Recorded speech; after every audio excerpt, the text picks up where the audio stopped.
Del otro lado de la línea está Walter Pomar. Walter Pomar es el director de la mesa política del PT. Mañana hay elecciones en Brasil, Lula, Bolsonaro. Y además él es doctor en Historia Económica y creo que está en San Pablo. Así que lo saluda Walter. ¿Qué tal, Walter? Marcelo Aymar te saluda. ¿Cómo estás? Hola Marcelo, muy bien, ¿cómo están ustedes? Bien, ¿vos crees que mañana a la noche el pueblo brasileño va a estar más tranquilo si tiene una derrota de Bolsonaro contundente? ¿Cómo ves que se manejó en esta última semana el PT?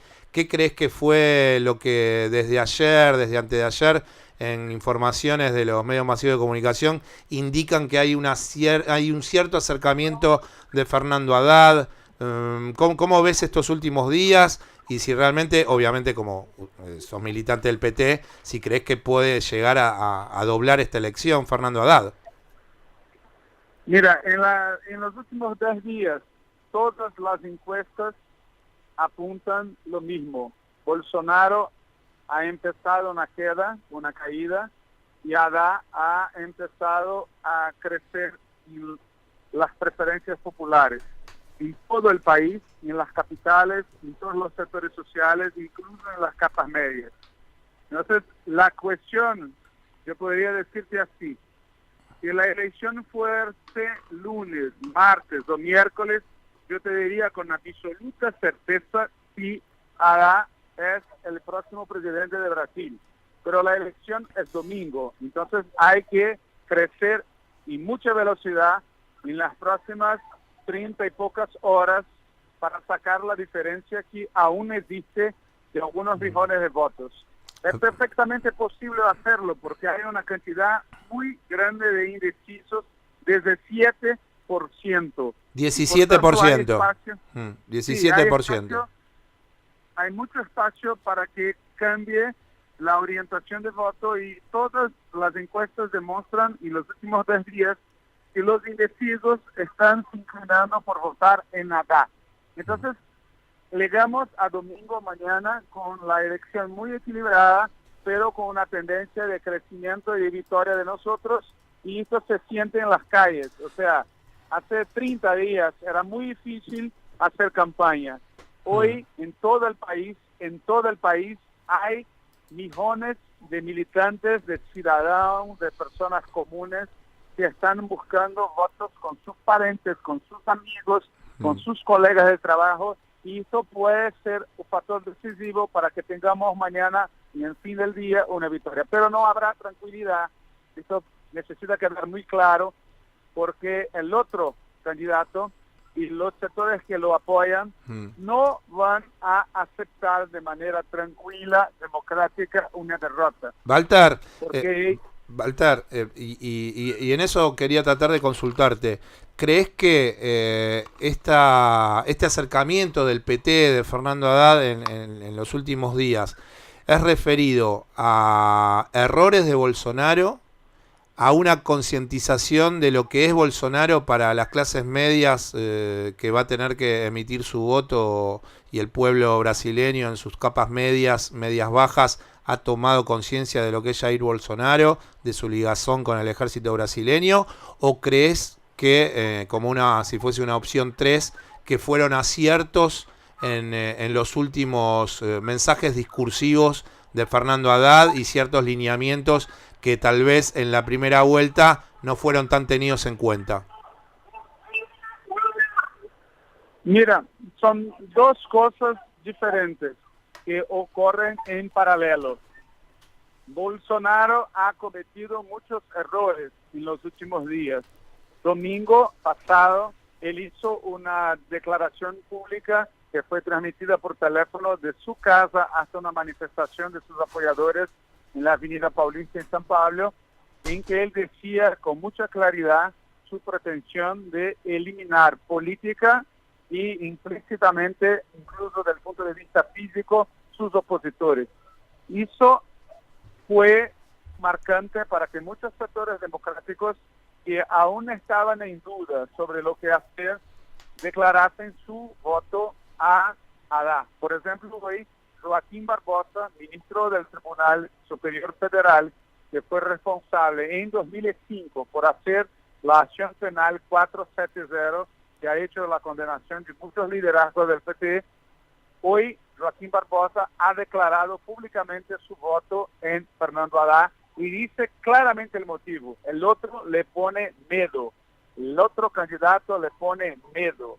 Entonces, eso es un factor. Pero hay otro factor que corre paralelo a este, es que en las clases populares, en los sectores que ganan entre 1 y 5 salarios mínimos, hay también una mudanza de percepción sobre lo que significa la candidatura Bolsonaro. Los empresarios, gran parte de los empresarios en todo el país han hecho campaña muy dura en favor de Bolsonaro y eso ha despertado el sentimiento de clase, el sentimiento popular de rechazo a esto y muchos sectores populares han caído en sí y prefirieron que la candidatura de Bolsonaro no tiene absolutamente nada que ver con los intereses de la mayoría del pueblo brasileño. Entonces hay dos movimientos que te digo con mucha sinceridad, no tienen tanto que ver con nuestros aciertos, tienen mucho que ver con los errores del otro lado. Walter, ¿qué tal? Luciano le habla. Buenas tardes. Walter, Buenas tardes, Luciano. ¿Qué tal? Buenas tardes. Tengo una pregunta, porque uno cuando ve a la candidatura de Bolsonaro, uno acá en Argentina se imagina que, por lo menos el ciudadano argentino, no votaría a alguien como Bolsonaro. Y le sorprende que los brasileños lo voten. Y una de las primeras preguntas que se hace es, ¿cómo se trató el tema de los juicios a los militares en Brasil? ¿Por qué la gente no ve con tantos malos ojos a los militares en Brasil como sí lo hace acá en Argentina? Mira, lo primero es que no se trató, o sea, desde el fin la dictadura militar en Brasil no fue derrumbada, ela fue derrotada, pero sí, ellos salieron en orden y no aceptaron ningún tipo de ley que pudiera los crímenes contra los derechos humanos. Y los sectores democráticos, de manera general, han aceptado este estado de cosas que preservó el núcleo duro de la derecha brasileña, incluso en las Fuerzas Armadas, de cualquier tipo de punición. O sea, este es un problema que tiene que ver con la actitud conciliatoria que ha predominado en los sectores democráticos de izquierda en los 80, en los 90 y hasta poco tiempo atrás, de pensar sí, que esto no hacía mucha diferencia, no tenía mucha importancia. Pero hay otro elemento que explica el crecimiento de la candidatura de Bolsonaro. Durante el proceso contra el gobierno Dilma, la derecha normal, socialdemócrata, democrática y de centro derecha, ha estimulado la extrema derecha a salir a la calle para se movilizar contra nosotros. Y con esto han legitimado este sector y han dado apoyo, guarida, comprensión, incluso muchos vehículos de comunicación que hoy son blancos del ataque de Bolsonaro, a 2 años atrás, a 3 años atrás, lo trataban como si fuera un fenómeno normal. Hace poco tiempo, no más que 2 meses, el Supremo Tribunal Federal de Brasil lo ha absuelto por una acusación de racismo declarado. Él se dirigió a los negros de Brasil hablando de su peso, que es la manera con que los traficantes de esclavos en el siglo XIX hablaban. Claro. Y aún así el Supremo Tribunal Federal no lo ha multado, sí, no le va sancionado. Nada. Entonces, mira, diga. No, lo que quería era tratar de... en estos últimos días hubo lamentablemente una noticia que para mí también es relevante en este proceso electoral, que es que se conoció que los datos por la inseguridad de muertes de los hermanos brasileños ha aumentado a niveles superiores a los que tenía México, o los que tiene México, que siempre estaba liderando en ese nefasto ranking de muertes en situaciones violentas, por homicidio, por inseguridad. Entonces lo que quería tratar de consultarte era si ustedes, porque siempre el PT desde sus comienzos, desde Lula, desde sus luchas, ha sacado a millones de brasileños de situaciones de pobreza, los ha elevado y han tenido una mejor calidad de vida y una mejor educación, y ese me parece que es el logro más importante que ha tenido el PT en la figura de Lula como líder. Pero también quería consultarte si ustedes han tenido algún tipo de autocrítica o cómo han tratado la cuestión del incremento de la inseguridad en este último tiempo, en estos últimos años en el Brasil, y si tal vez ese fue un lugar en donde el discurso totalmente extremista de Bolsonaro ha calado para ustedes generarlos como en algún tipo de endeblez o de encontrarlos ahí para poder neutralizarlos, ¿no? Mira, los discursos sobre la inseguridad social tienen una base real y es muy paradoxal porque pasó un crecimiento de la criminalidad al mismo tiempo que hubo un crecimiento del bienestar social. O sea, hubo en algunas camadas de la población un resultado paradoxal, ¿listo? Y de hecho, nunca nosotros tuvimos capacidad de enfrentar de manera clara y efectiva este tema. O sea, hay sí una lacuna que la derecha ha aprovechado, pero por otra parte, la inseguridad no es la misma para los sectores medios y para los sectores populares. Ese discurso fascista de seguridad con violencia, con represión, tiene como su blanco las capas populares y tiene como su destinatario los sectores medios. La militancia bolsonarista más agresiva no está en las capas populares, está en los sectores medios, los sectores prudentes. Esa es la base de la ultraderecha en Brasil. Walter, la última consulta, y bueno, me imagino que habrás tenido oportunidad de dialogar con Lula, cómo él ve este proceso, cómo está viviendo estos últimos días, un personaje que los grandes medios de comunicación brasileños han tenido muchos deseos de ocultar y que en definitiva lo han logrado y mediante ciertos artilugios legales no ha podido ni darle un mensaje a su compañero Fernando Haddad. Mira, Lula, hoy es cumpleaños de Lula prácticamente. Mañana él hace formalmente su cumpleaños.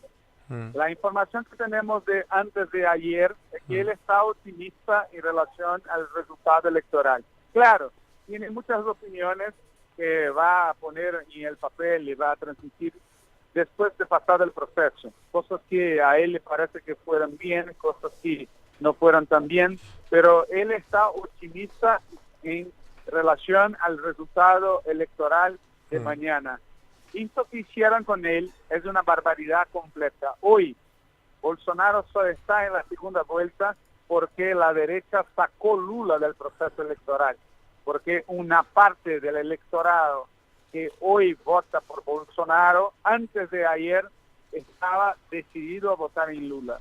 Es una parte de más o menos 10% del electorado que es muy popular, que tiene identidad con alguien que parece fuera del sistema político, que quiere alguien que tenga mucha clareza y le parezca alguien como nosotros. Entonces Bolsonaro ha captado una parte de ese electorado que no vendría con él que Lula estuviera suelto. Entonces lo que hicieron es una barbaridad. Y él tiene conciencia de esto, tiene conciencia que la derecha lo ha aprisionado para intentar impedir el PT y la izquierda de mantener la presidencia de la República, pero está muy contento porque contra todo lo que hicieron está cada vez más claro que nosotros podemos salir victoriosos mañana del proceso electoral. Walter, agradecerte por estos minutos y bueno, por brindarnos estos análisis sobre las últimas horas de este proceso electoral que es clave para Latinoamérica. Y bueno, estaremos hablando en algún otro momento, era la primera vez que lo hacíamos, y que tengas buen fin de semana y que realmente sea con un domingo de victoria, porque me parece que no solamente va a servir en la lógica del día a día electoral, sino también que muchas veces desde acá, cuando se escuchan ciertas declaraciones de Bolsonaro, dan miedo, retrotraen, nos llevan a lugares oscuros, a lugares xenófobos, a una sociedad que en lo personal no me parece en lo más mínimo que uno quiere construir frente a un micrófono. Y a veces un balotaje es opción y la vida no todo es color de rosa ni todo es tan como uno cree que tiene que serlo, y en estas decisiones evidentemente quien te habla apoya al PT. Así que muchísimas gracias por estos minutos, Walter. Gracias, un abrazo a todos y pueden tener certeza que acá estamos en la operación sudor y saliva. Vamos a vencer. Un abrazo a todos. Un abrazo. Quien está hablando con nosotros era Walter Pomar. Walter Pomar es el director de la mesa política del PT, el brasileño, y además es doctor en historia económica.